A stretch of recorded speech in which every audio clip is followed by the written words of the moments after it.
Кудайдын чакырыгы 13-июль.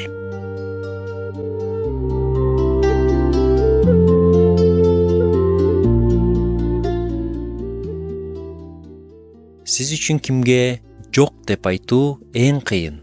Балдарыңызгабы, неберелериңизгеби, жубайыңызгабы, ата-энеңизгеби же жетекчиңизгеби айтыш кыйын Жакындарыңызга жок деп айтуу чынында эле кыйын. Сиз аларды жакшы көргөнүңүз үчүндүр же аларга каршы чыксаңыз өзүңүздү жаман сезесиз.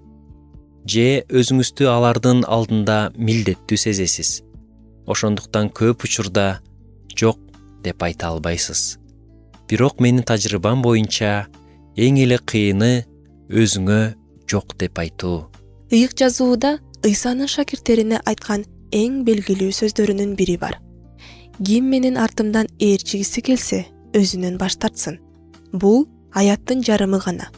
Бирок мен дал ушул ойго көңүл бурууну каалайм. Өзүнөн баш тартуунун чындыгы бул өзүнүн маанилүүлүгүнөн жана өзүнүн артыкчылыктарынан баш тартуу дегенди билдирет. Өзүнөн баш тартуу бул эгоизмди жана өзүнө ишенген текебердикти Ыйса жана жашыкка бар үчүн калтыруу. Өтө кооз сөздөр бекен. Бул кооз гана эмес, аткарууга оор болгон сөздөр дагы. Бирок жакшы кабар, бул жөн гана өзүн басынтуу чакырыгы эмес. Бул мен дегенди кумарларга баш ийдирген, баардык жагдайды өзү жөнүндө гана ойлогон, жүрөктүн тактысында өзүн отургузган менден баш тартуу жөнүндө. Дал ушул жерде ыйык рух бизге өз менибизге жок деп айтууга күч берет. Бул чыныгы толук жашоону алып келет.